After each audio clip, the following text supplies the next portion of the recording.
कि अब तेरी बारी है, तुझे अब कोई नहीं बचा सकता। नमस्कार दोस्तों। राघव नाम के लड़के के साथ घटी हुई एक बहुत डरावनी घटना की कहानी आज लेके आया हूं आपके सामने, जो उसके साथ एक ट्रेन में घटी थी। राघव अभी से 2 साल पहले तक अपने परिवार के साथ अच्छी खासी जिंदगी काट रहा था। मुंबई के बोरीवली नाम के इलाके में रहता था। इसके घर में इसके मम्मी, इसके पापा, इसकी पत्नी जो कि पेट से थी, प्रेग्नेंट थी, सब हैप्पीली जी रहे थे। कुछ ही महीनों में इसकी पत्नी की डिलीवरी होने वाली थी। बिजनेस में भी अच्छा खासा मुनाफा चल रहा था, कोई टेंशन नहीं था।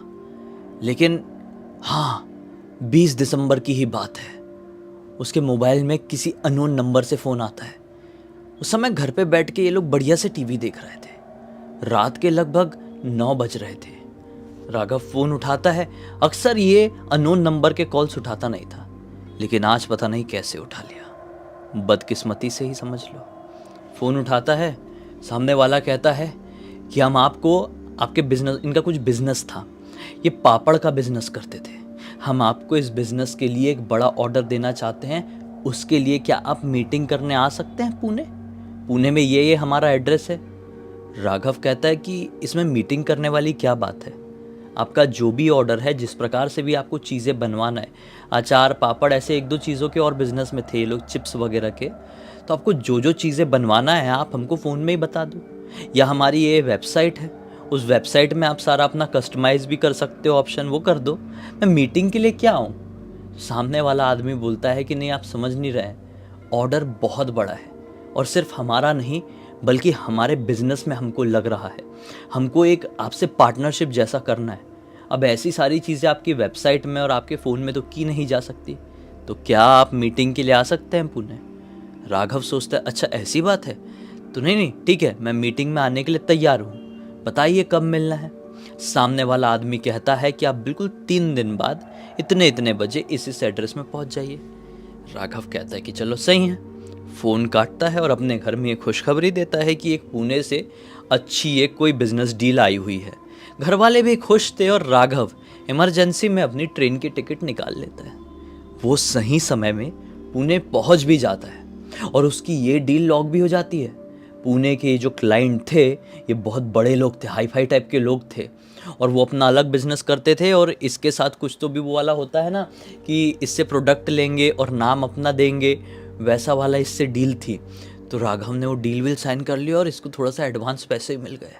राघव बहुत खुश था। राघव का पुणे में एक दोस्त रहता था जिसका नाम था सचिन। वो सचिन से मिलता है और ये दोनों ही थोड़ी पार्टी शार्टी करते हैं। जी हाँ, पुणे के एक कुछ रहा होगा ऐसा बार एंड रेस्टोरेंट टाइप का, उसमें बैठ के फिर राघव सचिन से कहता है कि भाई मेरी ट्रेन का समय हो रहा है, मुझे निकलना पड़ेगा। बोलता है ठीक है। अब पुणे स्टेशन में पहुंच जाता है सचिन, अपने घर निकल गया। राघव पुणे स्टेशन में पहुंच गया। रात के लगभग 8 बज रहे होंगे। अनाउंस होता है कि जो ट्रेन मुंबई की तरफ जा रही थी, मतलब जो जिस ट्रेन से भी इसको जाना था, मुंबई जाना था, वो ट्रेन अपने समय से लगभग 3 घंटे लेट चल रही है। राघव का सुन के दिमाग खराब हो जाता है। बोलता है यार वैसे ही मैं नशे में हूँ, अब मैं स्टेशन में कहाँ बैठे रहूँ, क्या करूँ यार, बहुत झंझट वाली बात हो गई और सर बहुत घूम रहा है, ट्रेन भी बहुत लेट है, थकान भी हो गई है। तो क्या करता है ये, स्टेशन से बाहर निकलता है। वो बिल्कुल बाहर निकलते से ही बहुत सारे लॉजेस तो होते ही हैं स्टेशन के बाहर, एक लॉज ले लेता है ये सोचकर कि आने वाले 3-3.5 घंटे यहीं बिताऊंगा और फिर जब मेरी ट्रेन का टाइम हो रहा होगा तो मैं उधर पहुंच जाऊंगा। अभी अपने लॉज में गया, एक लॉज ले लिया सस्ता सा, हाँ, और लॉज के इस कमरे में लगे हुए बिस्तर में जैसे ही पड़ता है, भाई इसको बड़ी गहरी नींद आ जाती है। और ये ऐसी गहरी नींद थी कि डायरेक्टली ये रात के लगभग 12:30 बजे उठता है। जैसे उठा, घड़ी में समय देखा, पूरी शराब एक बार में उतर गई। बोला इसकी ऐसी की तैसी वाट लग गई यार, अब मैं मुंबई जाऊं तो जाऊं कैसे, जाना बहुत ज़्यादा ज़रूरी है क्योंकि कल मेरी मुंबई में किसी से अर्जेंट मीटिंग है, वो किसी और काम की वजह से होगी लेकिन अर्जेंट मीटिंग है। इसने बोला वो मीटिंग मैं किसी भी हालत में मिस नहीं कर सकता, अगर मैंने मिस कर दिया तो मेरे घर वाले मेरी खटिया खड़ी करके रख देंगे। जाना तो पड़ेगा, लेकिन ट्रेन 100% छूट गई होगी। ये फटाफट अपना एक बैग था वो उठाया और जैसे ही रेलवे स्टेशन में पहुंचा तो क्या पाया कि वो वाली ट्रेन तो निकल गई है जिससे इसको जाना था। अब करे तो क्या करे, इसका दिमाग ही ख़राब हो गया। ये इंतज़ार कर रहा है कि कोई तो ट्रेन आए, कोई तो ट्रेन आए, लेकिन शायद धुंध बहुत ज़्यादा थी। कई बार ठंड में क्या होता है, फॉग बहुत ज़्यादा हो जाता है, इस वजह से कई सारी ट्रेन अपने समय से लेट चलती है और कई बार तो कई सारी ट्रेन्स कैंसिल भी हो जाती है। जो छोटे रूट की होती है ट्रेन कैंसिल हो जाती है कई बार। तो ये देख रहा है कि ट्रेन ज़्यादा आ नहीं रही है। यहाँ पे 12:30 बजे के आसपास पहुँचा था ये रेलवे स्टेशन में वापस से। 12:30 बजे से लेकर लगभग रात के 2 बजे तक का समय हो गया। ये उदास था, बहुत ज़्यादा टेंशन में था। एक बेंच में बैठा हुआ था कि इसके पास एक आदमी आता है, बोलता है क्या हो गया भाई, मैं आपको बहुत देर से नोटिस कर रहा हूँ, बड़े परेशान से लग रहे हो। ये बोलता है यार ऐसी ऐसी बात है, मुझे मुंबई पहुँचना ही था और बाहर कोई टैक्सी ऑटो का भी मुझे कोई ऑप्शन समझ में नहीं आ रहा है, मैं जाऊँ तो जाऊँ कैसे। सबसे बड़ी बात, मैं कैब करके भी नहीं जा सकता, मुझे बहुत ज़्यादा क्लॉस्ट्रोफोबिया वाला प्रॉब्लम है। मतलब मैं पागल हो जाऊंगा वोमिटिंग कर करके, मैं जा ही नहीं पाऊंगा, मेरी हालत ख़राब हो जाएगी, तबीयत ख़राब हो जाएगी, कुछ ऑप्शन समझ में नहीं आ रहा है। तो सामने वाला आदमी क्या कहता है कि भाई एक काम करो, इस रेलवे स्टेशन से तो आपको नहीं मिलेगी, आप चिंचवड़ रेलवे स्टेशन चले जाओ, वहाँ से आपको मुंबई पुणे एक्सप्रेस मिल जाएगी। ये बोलता है मुंबई पुणे एक्सप्रेस, ये तो मैं पहली बार सुन रहा हूँ। तो आदमी कहता है कि हाँ, ये ट्रेन हफ्ते में एक बार चलती है और ये एक स्पेशल ट्रेन है जो हमेशा नहीं चलती है, ऐसे स्पेशल टाइम में चलती है। बारिश ज़्यादा हो गई, ठंड ज़्यादा हो गई, जब बहुत ट्रेन्स कैंसिल होती है तो मुंबई पुणे एक्सप्रेस को चालू कर दिया जाता है कि कोई अटका रहे तो पुणे से मुंबई, मुंबई से पुणे पहुंच जाए। ये बोलता है अच्छा ऐसा भी है, मुझे तो पता नहीं था इसके बारे में। बोलता है भाई साहब क्या कर रहे हैं आप, इतना सोचेंगे तो क्या, आप चले जाइए चिंचवड़ रेलवे स्टेशन, कुछ ही समय में वो ट्रेन आएगी, आपको मिल जाएगी, उतना तो आप जा ही सकते हैं ना ऑटो टैक्सी वगैरह से। बोलता है हाँ उतना तो चले ही जाऊँगा। ये बोलता है ठीक है धन्यवाद भाई साहब। ये चिंचवड़ रेलवे स्टेशन में पहुंच जाता है। अब रात काफ़ी ज़्यादा हो चुकी थी, लगभग मैं बताऊं 3:15 के आसपास का, 3 हो चुके होंगे। देखता है कि इस रेलवे स्टेशन में तो पूरी तरह से सुनसानियत फैली हुई है, मतलब कोई भी नहीं दिखाई दे रहा है। सीढ़ियाँ वगैरह है, उसके नीचे कुछ ऐसे मांगने वाले भिखारी वगैरह रहते हैं ना, वो सो रहे थे। 1-2 कुत्ते रहे होंगे जो अपने खाने ढूंढने की तलाश में लगे हुए थे। ऐसा लग रहा था कि इस रेलवे स्टेशन में कोई ट्रेन नहीं रुकेगी इतने बजे। सिर्फ अकेला ये ट्रैवल करने वाला यात्री अपने आप को पा रहा था। फिर भी ये खड़े हो गया प्लेटफॉर्म में और इंतज़ार करने लगा, कुछ तो अनाउंस हो, कुछ तो आए। लेकिन कुछ अनाउंस नहीं होता है।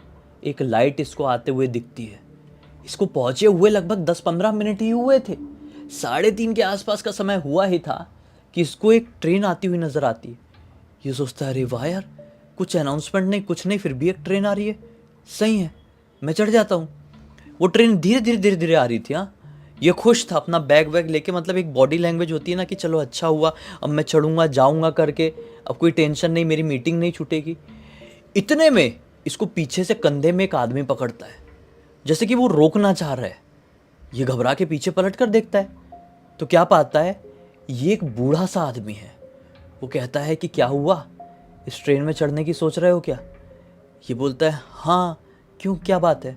बूढ़ा आदमी बोलता है तेरे भले के लिए एक बात बोल रहा हूँ, मत चढ़ जाना। जो इस दुनिया में दिखाई देता है ना वो हमेशा सच हो ये ज़रूरी नहीं होता। ऐसा बोल के वो बूढ़ा आदमी पलटता है और जाने लगता है। ये सोच में पड़ जाता है कि ये क्या बोल के चले गया। इतने में ट्रेन का हॉर्न सुनाई देता है। ये बोलता है अरे जाने दो, कोई पागल होगा, हो सकता है कोई पागल होगा। उस आदमी का हुलिया भी नॉर्मल नहीं था, जैसे मांगने वाला वो भी भिखारी जैसे ही लग रहा था, मतलब अलग ही टाइप का वो आदमी था। जैसे ऐसा लग रहा था कि बहुत ही ज़्यादा दिनों से उसने कुछ खाया पिया नहीं है, उसकी तबीयत ख़राब है, और कई बार भूखे लोग तबीयत ख़राब में उल्टी सीधी बात करते हैं। इसको वो आदमी उसी टाइप का लगा और इतने में ये ट्रेन आ गई। ये ट्रेन के एक डब्बे में चढ़ गया। देखो टिकट विकेट तो है नहीं है, टिकट लिया ही नहीं, क्योंकि जिसमें इसका जाने का रिजर्वेशन वगैरह रहा होगा वो ट्रेन तो पहले ही जा चुकी थी। ये ट्रेन में चढ़ गया ये सोच के कि कौन ही रोकेगा, और कोई रोकेगा तो थोड़ा बहुत फ़ाइन लेगा, टीसी वगैरह, उसको फ़ाइन दे दूंगा, मैं चढ़ जाता हूँ। ये जैसे डब्बे में चढ़ा तो क्या पाया, डब्बा पूरी तरीके से खाली, और ट्रेन चलना शुरू कर दी। ये सोचता यार ये कैसी बात हुई, एक तो ये स्पेशल ट्रेन है, कभी कभी चलाई जाती है और स्पेशल ट्रेन हमेशा भरी हुई रहती है, ये कैसे इतनी खाली चल रही है, इतनी खाली ही है तो ये ट्रेन चल क्यों रही है, चलवा क्यों रहा है, मतलब मेरे समझ में नहीं आ रहा है। वो ये सोचते सोचते आगे तरफ बढ़ गया कि थोड़ा बीच में कहीं एकदम कॉर्नर वाली सीटों में नहीं बैठूंगा, बीच वाले कंपार्टमेंट में कहीं बैठ जाऊंगा। थोड़ी आगे बढ़ा है और बीच वाला कंपार्टमेंट आया ही कि एक सीट में उसको टीसी बैठा हुआ नजर आ गया। ये बोलता चलो अच्छा है भाई, इस डब्बे में कोई तो है, नहीं तो अजीब सी घबराहट हो रही थी। ये सामने जाके बैठ गया, ये टीसी इधर वाली बेंच में बैठा है, ये सामने वाली में बैठ गया, ये सोच के कि मैं टिकट के बारे में कुछ नहीं बोलूँगा, अगर टीसी पूछेगा तो मैं बोल दूंगा भाई मेरा फ़ाइन बना दो, मैं टिकट नहीं लिया हूँ, सामने से क्यों बोलूँ, सामने से क्यों फ़ाइन भरूँ। इसने ऐसा सोचा और बढ़िया से बैठ गया। भाई 2-3 मिनट गुजरे होंगे, टीसी बोलता है कि तुम जैसे लोगों की वजह से ही इस दुनिया में पाप फैले हुए हैं, तुम जैसे लोग नरकी हो, इस दुनिया में रहने के काबिल नहीं हो। ये बोलता है क्या हो गया भाई साहब, ऐसा क्यों बोल रहे हो, तुम जैसे लोग जिनको पता रहता है कि हम गलत कर रहे हैं, वो जानबूझ के गलत करते रहते हो करते रहते हो करते रहते हो, और फिर जहाँ पे रहते हो उस जगह को कोसते हो कि इस जगह कुछ हो नहीं सकता, टिकट क्यों नहीं लिया तूने। जैसे ये बात सुनता है टिकट क्यों नहीं लिया तूने, तो इसको टेंशन हो जाती है कि सामने वाले आदमी को, इस टीसी को कैसे पता कि मैंने टिकट नहीं लिया हूँ। ये बोलता है हाँ ठीक है नहीं लिया तो बना दो ना फ़ाइन, क्या परेशानी है, बना दो फ़ाइन। टीसी ऐसा इसकी तरफ बढ़ता है ऐसा करके, बोलता है बेटा तेरा फ़ाइन तो नहीं बनेगा और ना ही अब तेरी टिकट बनेगी, तेरी टिकट डायरेक्टली कटेगी अब, और वो भी एक ऐसी दुनिया में जाने की जहाँ से तू कभी लौट नहीं पाएगा। जैसे ये बात सुनता है इसको एकदम धक से लगता है कि ये आदमी ऐसी क्यों बात कर रहा है भाई, चलती हुई ट्रेन में, पूरी सुनसान ट्रेन है, इसको थोड़ा सी घबराहट हुई। हाँ ये थोड़ा सा उठा वहाँ से और सोचा कि मैं उठ के दूसरे कंपार्टमेंट में बैठता हूँ। ये टीसी मुझे थोड़ा शेडी शेडी सा लग रहा है, इसके मन में थोड़ा सा ऐसा आया, शेडी शेडी मतलब थोड़ा गड़बड़ गड़बड़ टाइप का लग रहा है इसको, थोड़ा सा ऐसा डर लगा। और ये उठ के उस कंपार्टमेंट से निकल कर दूसरे वाले कंपार्टमेंट में आए, कि मतलब कंपार्टमेंट मतलब समझ रहे हैं ना आप, एक डब्बे में बहुत सारे कंपार्टमेंट नहीं होते क्या, वो उस दूसरे कंपार्टमेंट में आए ही है। दूसरे कंपार्टमेंट में भी एक सीट में वही टीसी बैठा हुआ था। ये डर गया, सोचा कि ये तो वहीं बैठा हुआ था, ये यहाँ पे कैसे आ गया वापस से। आगे बढ़ा, नेक्स्ट कंपार्टमेंट में भी वही टीसी बैठा हुआ है, उसके नेक्स्ट में भी वही, उसके नेक्स्ट में भी वही। जब 3-4 ऐसे हो गए इसको समझ में आया शिट कुछ बड़ी गड़बड़ है, ये मैं मामला जैसा समझ रहा हूँ वैसा है नहीं। ये अब दौड़ना शुरू कर दिया, सोचता है दौड़ता हूँ और भागते भागते ही अंदर कोई दूसरे डब्बे में चले जाऊंगा और भागते रहूंगा जब तक मैं आखिरी डब्बे तक नहीं पहुंच पाता। ट्रेन भी बड़ी फास्ट चली जा रही थी, चारों तरफ सिर्फ अंधेरा ही अंधेरा था। ये भागना शुरू कर दिया, एक डब्बा क्रॉस हुआ, दूसरा डब्बा क्रॉस हुआ, हर एक कंपार्टमेंट में वही टीसी उसको बार बार नजर आ रहा था। एक पॉइंट ऐसा आता है कि डर के मारे इसको चक्कर आ जाते और भड़बड़ा के ये नीचे, क्योंकि भाग रहा है भयंकर तेज, भाग रहा है, उसका पैर फंसा, पैर लड़खड़ाया कि क्या हुआ, एक बाथरूम के सामने धड़ से गिर गया। और जैसे ये गिरा है बाथरूम का दरवाजा खट करके खुला।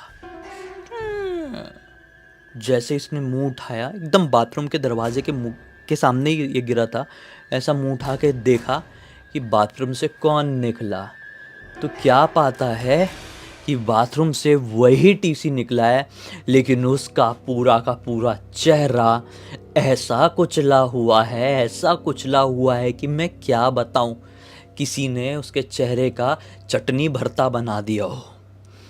ये इतनी जोर से चीख मारता है बचाओ बचाओ बचाओ, लेकिन इसकी चीख का क्या फायदा, इतनी फास्ट चलती हुई ट्रेन में इसको कौन बचाने के लिए आएगा, जिस ट्रेन में एक ही टीसी इतने सारे रूप में बैठा हुआ था, जिस ट्रेन में एक ही टीसी अपने कुचले हुए मुंह के साथ बाथरूम से निकल रहा था।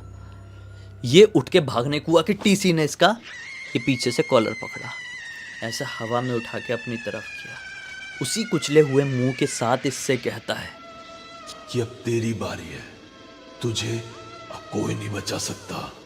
ये बोलता है मुझे माफ़ कर दो, मैंने आपका क्या बिगाड़ा हूँ, मैंने कुछ नहीं किया किसी का, आप मुझे क्यों सता रहे हो, आप अगर प्रेत योनि में हो तो भगवान आपकी आत्मा को शांति दे, मुझे छोड़ दो, मैं बहुत सीधा साधा इंसान हूँ।